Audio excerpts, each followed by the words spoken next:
Tem muita gente dizendo que os 10 mandamentos foram abolidos. Será? Sejam bem-vindos a mais um resenha, é um prazer estar com você na nossa última lição. Pois é, estudando o livro de Levítico, que tristeza, que depressão. Eu confesso para vocês que eu fui surpreendido com essa lição. Pensava, não, lá vem aquele negócio chato, só lei, só regra, só não pode. Gente, eu vi um tapa de luva na cara, aprendendo a beleza do livro de Levítico e como eu cresci nessa lição. Você cresceu também? Você aprendeu? Já comenta aqui embaixo, coloca aqui, dá um pause no vídeo e comenta um aprendizado que você teve nessa lição que mexeu com o seu coração. Escreve aqui, comenta. Eu quero ler, quero responder e quero acompanhar um pouquinho de como você está sendo impactado por essa lição, tá bom?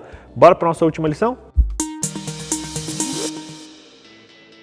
Bem, ao longo dos séculos, galera, os 10 mandamentos têm sido amplamente considerados como um conjunto de princípios fundamentais para diversas religiões e diversas culturas. No entanto, muitas pessoas têm questionado a relevância e até mesmo a aplicabilidade dos mandamentos nos dias de hoje. Tem gente que argumenta que os mandamentos são arcaicos, são restritivos, são destinados apenas a um contexto específico no passado. Mas quando a gente estuda Levítico, a gente percebe que as leis de Deus sempre desempenharam um papel central na história da humanidade. Os 10 mandamentos, eles estavam exatamente no centro do local de adoração de Israel, dentro de uma caixa dourada, protegida, chamada de Arca da Aliança, junto com a presença do próprio Deus. Será que isso não mostra que eles eram e que eles são importantes? Gente, isso mostra que a lei de Deus é central para a compreensão da mensagem de Levítico e do santuário. Hoje eu quero te convidar a estudar o capítulo 26 de Levítico, que tem uma mensagem linda para nós logo no início. Você está pronto? O capítulo começa já citando os 4 primeiros mandamentos. E você já deve saber que dos 10 mandamentos, os 4 primeiros se referem ao nosso relacionamento com Deus e os outros 6 se referem ao nosso relacionamento com o próximo. Quando a gente pensa em relacionamento com Deus, logo vem à nossa mente o quê? Estudo da Bíblia,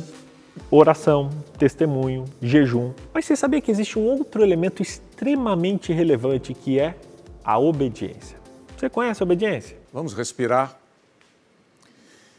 Vamos respirar. Muito bem. Deus promete inúmeras bênçãos a todos que estão dispostos a andarem nos seus estatutos, a guardarem os seus mandamentos e a cumprirem eles. Gente, essas promessas, elas são promessas muito ricas, como chuvas, colheitas produtivas, proteção, paz, vitória sobre inimigos, fertilidade e livramento da opressão. O interessante é que nesse capítulo é descrito a maior bênção, que é sem dúvida encontrada no verso 12, que diz assim: eu andarei entre vocês, serei o seu Deus e vocês serão o meu povo. Isso é muito forte. Aqueles que obedientemente andam na lei do amor, eles andam com o próprio Deus. Sempre que formos conversar sobre leis, é importante a gente entender uma coisa. As leis encontradas em Levítico, elas podem ser classificadas em 3 tipos: as cerimoniais, as civis e a lei moral. Hoje eu quero falar sobre cada uma dessas leis, te ajudando de uma vez por todas a entender um pouquinho desse negócio e do que ficou para trás, do que não ficou, do que vale, do que não vale. Vamos falar disso hoje. Bem, as leis cerimoniais, elas incluíam sacrifícios que apontavam para a primeira vinda de Jesus. Essas leis também incluíam os dias de festas, que terminaram com a cruz, e várias outras coisas. Já a lei civil, as leis civis ou os juízos, eles se baseavam nos 10 mandamentos e eram usados pelos juízes para condenar ou absolver alguém no Tribunal de Israel. Essas leis civis foram escritas por Moisés, ok? Ao contrário dessas leis, a lei moral, ela foi escrita pelo próprio dedo de Deus e ela é representada especificamente pelo que chamamos de os 10 mandamentos. Isso está relatado no Levítico 4, verso 1 e verso 2. Ela possui 2 funções específicas. Primeiramente, ela revela os nossos pecados e ao fazer isso, ela nos leva a sentir a nossa necessidade de arrependimento e de um Salvador. Sabe, a gente já estudou aqui vários tipos de sacrifício e lá nos primeiros episódios a gente viu esse sacrifício, você lembra? Então, sempre que uma pessoa percebia que violou algum dos mandamentos, alguns dos estatutos da lei moral, ela deveria fazer o quê? Um sacrifício. Esse sacrifício simbolizava Jesus Cristo. Como o apóstolo Paulo disse, a lei nos conduz a Cristo. Essa é a primeira função. Já a segunda função da lei moral é mostrar às pessoas como se relacionar com Deus e como se relacionar umas com as outras. Essa é a parte mais difícil. Emoção, né?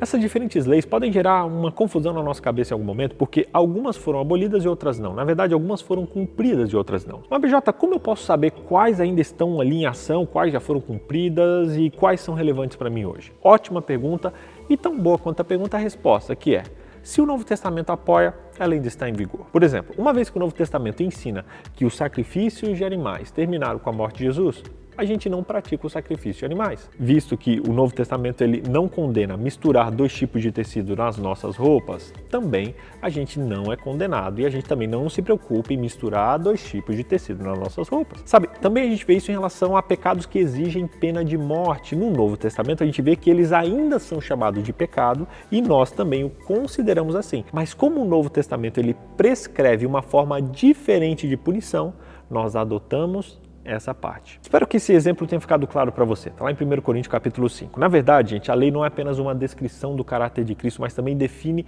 que ele é amor. A lei, ela é amor. O resumo da lei é o amor. Que coisa mais linda!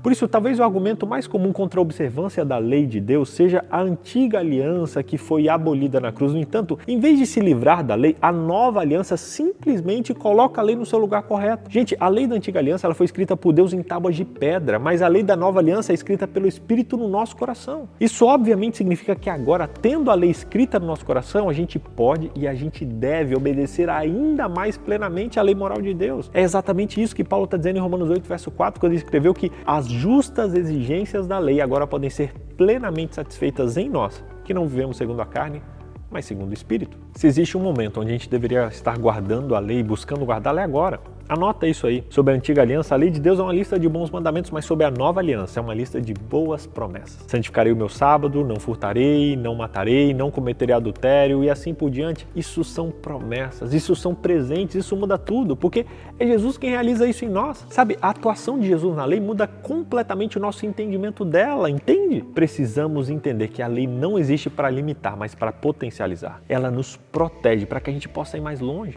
Você quer um exemplo? Você já viu a ponte Golden Gate lá nos Estados Unidos? Você já viu, pelo menos por foto, né? Ok. Quando eles estavam construindo aquela ponte, várias vidas foram perdidas, especialmente no começo, o que atrasou a conclusão do projeto. Mas eles tiveram uma ideia. Eles construíram uma rede gigante para proteger os trabalhadores caso eles caíssem, alguma coisa assim. E com isso, a produção aumentou drasticamente e a ponte foi construída com muito mais rapidez e segurança. Sabe, enquanto trabalhamos para construir um caráter cristão que reflete o caráter de Deus conforme revelado na sua lei, nós podemos ter a confiança de que o sangue de Jesus e a sua justiça nos tornam eternamente seguros. A lei de Deus é essa rede que não visa nos limitar, mas nos ajudar a viver com mais leveza. Observe como Deus expressa sua bondade no capítulo 26 de Levítico, oferecendo a oportunidade para o seu povo se voltar a ele caso tenha sido infiel. Observe que com frequência é usada a expressão "se ainda assim", ou algo semelhante em vários versos aqui nesse capítulo, dizendo que, embora as punições de Deus por desobediência sejam intensas, ou aumentem 7 vezes mais, como é dito no verso 24, as oportunidades de confissão e arrependimento também aumentam constantemente ao longo desse texto. Sabe, esse é o nosso Deus, um Deus de amor, um Deus de bondade, um Deus de misericórdia. E esse Deus hoje está de braços abertos para receber, transformar e purificar você. Resumindo, a obediência é uma das maneiras de se relacionar com Deus. Segundo, a lei define o caráter de Deus. Terceiro, a lei define que Deus é amor. Quarto, a nova aliança, ela mostra que a lei não é apenas uma ordenança, mas uma lista de boas promessas. E quinto, o que o Novo Testamento apoia está em vigor. Que Deus abençoe você, que você entenda que a lei de Deus ela não limita, mas liberta. A lei de Deus não amarra, mas nos solta para vivermos uma vida leve, plena, sem arrependimentos. A lei de Deus foi criada para você ser feliz e para o outro ser feliz também. Por isso, pare de enxergar a lei como proibitiva e enxergue-a como libertativa, se eu posso dizer essa palavra. Que Deus abençoe você.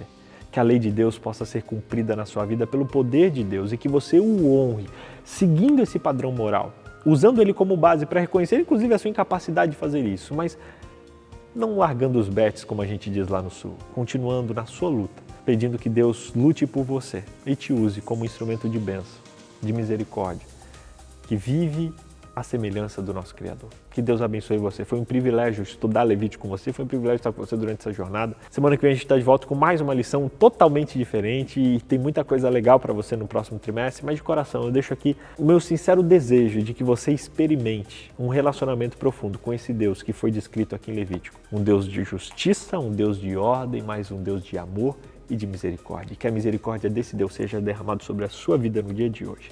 É o meu desejo e a minha oração. Se você deseja receber a misericórdia de Deus hoje, escreva misericórdia aqui nos comentários. Vamos juntos de hoje em diante, assim como o livro de Levítico nos ensina, nos aproximarmos de Deus, para reconhecermos o seu caráter, a sua perfeição, a nossa imperfeição e limitação, e assim possamos ser transformados à imagem e semelhança dele. Esse é o meu desejo, a minha oração e o meu abraço que eu deixo para você nesse momento. Que Deus abençoe e até semana que vem, na nova lição, no novo resenha, na nova Escola Sabatina. Tamo junto!